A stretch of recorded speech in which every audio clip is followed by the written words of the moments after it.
sebelum diposting dan sebagainya tadi. Kemudian ada di 11.000 TPS. Ini dinamis, Prof. Jadi setiap hari berubah. Jadi seperti saya sampaikan tadi, tanggal 22 itu ada problem di sekitar 12 ribuan TPS, kemudian naik lagi sampai yang terakhir itu puncaknya 125 ribu, kalau nggak salah Pak Ketua pernah bilang ya di media.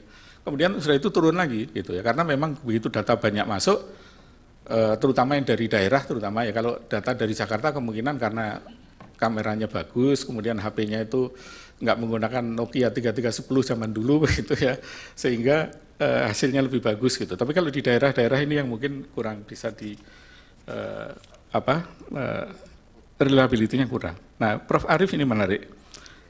Jadi Prof, banyak lembaga termasuk KPU ini tidak melakukan transformasi digital dulu sebelum melakukan digitalisasi. Digitalisasi itu bicara tentang teknologi, Sirekap, OCR dan sebagainya. Tapi transformasi digital itu sebenarnya pada mindset. Bagaimana kita punya mindset digital, artinya apa?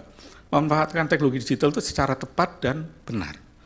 Nah ini dulu pernah waktu saya diundang KPU di Bali, tahun berapa itu? April tahun 2023 kalau nggak salah, masih KPU yang lama lah. Itu saya sampaikan, sebetulnya perlahan dilakukan adalah transformasi digital dulu. Kenapa? Karena nanti kalau kita ujuk-ujuk digitalisasi sama dengan kita nggak ngerti apa-apa, langsung beli HP yang canggih, tapi cuma dipakai untuk telepon sama WhatsApp. Gitu. Itu yang terjadi pada manusia banyak begitu kan.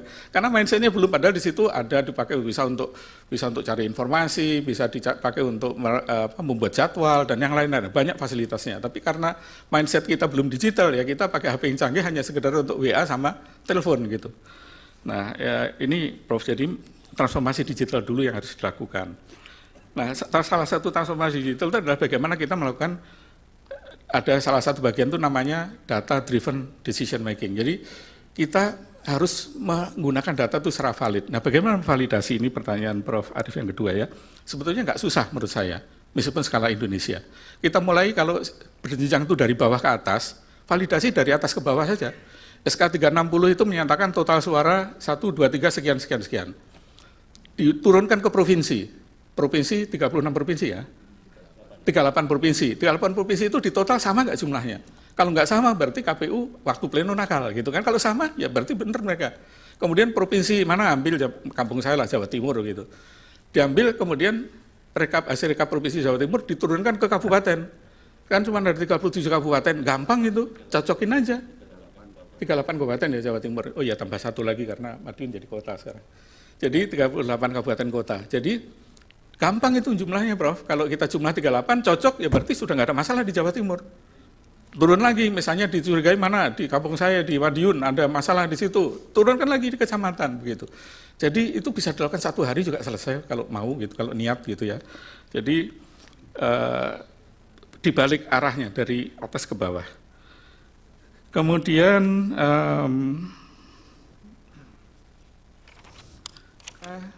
melihat sebetulnya di Indonesia itu ada sekitar 10 teman-teman yang punya inisiatif melakukan perhitungan paralel. Jadi mereka dasarnya juga dari TPS, dari form C1, mereka punya sistem sendiri, kemudian diupload. Beberapa yang saya punya datanya, misalkan ada di berita, misalnya Jaga Pemilu itu ada Pak Adar Gumai di sana, ada teman-teman KIPP, ada ICW semuanya. Waktu launching itu beliau mengatakan bahwa Jaga Pemilu ini sangat akurat datanya. Kenapa? Karena selain menggunakan OCR juga divalidasi oleh manusia.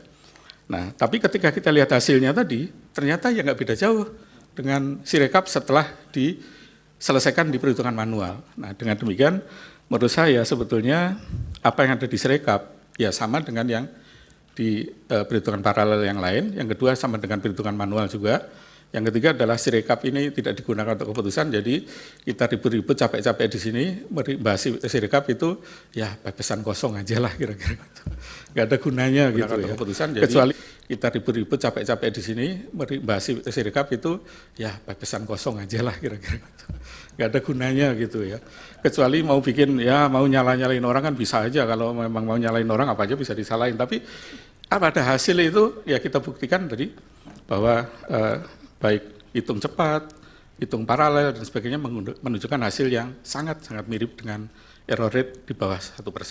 Terima kasih ahli. Demikian. Jadi ini penting kita gelar untuk menjawab dalil dari kedua pemohon. Majelis. Ya. Cukup ya? Saya Izin ya mulia. di slide-nya ahli tadi coba dilihat, itu tidak comparable. Slide berapa? KPU coba dilihat. Coba Slide dilihat. KPU itu sudah 88%, jaga pemilu cuma 50%. Coba lihat. Coba lihat. Bagaimana Slide kemudian berapa? ahli bisa membandingkan itu sudah comparable? Keahlian apa yang bisa menyatakan kayak gitu? Coba aja. Coba dibuka ininya. Iya, saya jawab aja, saya tahu. No, kita Iya. buka dulu Pak, Iya. jangan sok tahu Pak. Kita buka Bukan, dulu saya ininya Pak, tahu supaya karena Pak Bambang, betul sabar. nggak? Yang buat slide Ya, saya. betul. Dalinya dari pernyataan sini. saya ini. Ke sini semua. Silahkan, coba dibuka. Slide-nya ahli tadi.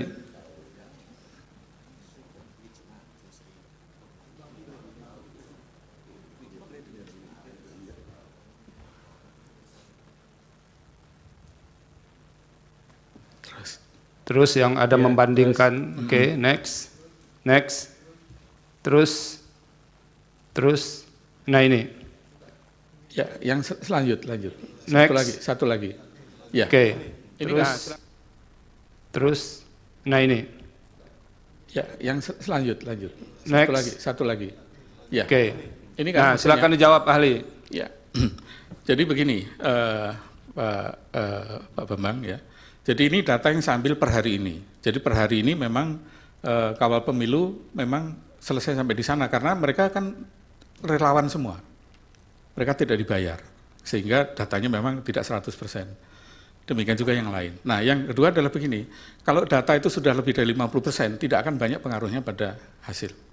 Itu. Jadi statistik aja menunjukkan sampel dari kita cukup ya, teman-teman dalam lembaga survei tahu kan ya, kita cukup pakai sampel 2.200 saja sudah errornya sudah di atas di bawah 22% misalnya. Yang Nah, saya jadi- ingin katakan, Majelis. Yang satu kawal pemilu 82%, jaga pemilu 51%. Iya, Jadi kan nggak- sudah nggak- dijelaskan tadi, iya, biar nggak- kami yang menilai. Iya, Cukup ya? Jangan comparable terus kemudian seolah-olah 100%, itu juga tidak fair ahli. Cukup. Oke. Iya, kesempatan terakhir, Pak. Terima kasih. Ya, Dari sekian panjang lebar penjelasannya, tapi tidak menjawab hilafan tak apa yang diceritakan tentang Sirekap.